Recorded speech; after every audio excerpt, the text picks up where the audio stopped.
Hi everyone, happy Celiac Disease Awareness Month. My name's Anya, I'm a teen with celiac, and today I'm going to share my diagnosis story with you guys. So my diagnosis was a little bit atypical of most. I was diagnosed at 12, which is a bit later, and my main symptom wasn't the general GI, anemia, stunted growth type symptoms that people typically associate with celiac disease. In December of 2018, I started having trouble swallowing, and naturally, people's first impression when they hear that as your primary symptom isn't, this is celiac disease. So I was diagnosed with acid reflux issues, but by March of that year, I was progressively getting much worse. I was having trouble swallowing smoothies. I was having trouble swallowing soups. It just was not going so well for me. We ended up opting to get an endoscopy, which showed damaged villi, and that was the first sign that's like, oh wait, this is probably celiac. I ended up getting blood work, I did have the genes, and eventually I was formally diagnosed with celiac disease.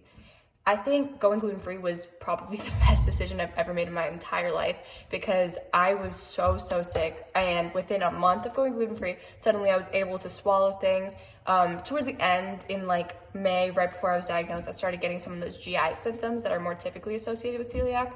I was having diarrhea, stomach cramps, those sorts of things. And that all resolved when I went gluten-free. It took a couple months to fully, heal, have my body fully right. But I was doing so much better. I think the hardest part from the diagnosis standpoint was the more social aspect. Being 12 years old when I was diagnosed, there were people who knew me for 12 years who suddenly almost got diagnosed with me. For my parents, for my friends, for just relatives.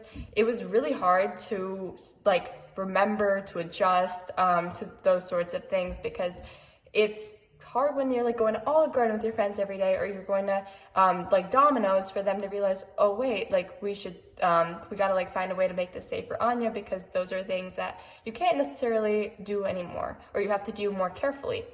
For me, that meant remembering to read labels, to be comfortable making phone calls with restaurant staff, and those sorts of things. It's stuff that you don't necessarily think about before you get diagnosed. That's the most challenging part of having celiac. But I think the answer to making that a more easy transition is to just be confident in yourself. If you are confident in yourself, you have a sense of empowerment. You'll be confident when you're making these phone calls. You'll be able to say, this is the condition I have. This is what I need from you to keep me safe. And obviously expressing gratitude for that.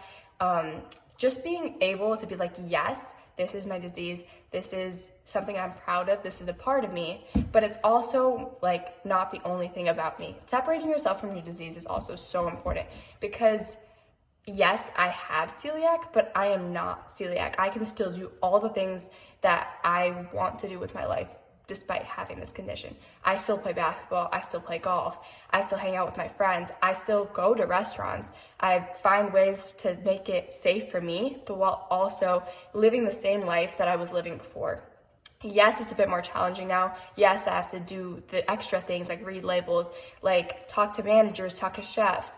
But in the end, I'm still me, and I'm not gonna let having celiac stop me from doing the things I want to do.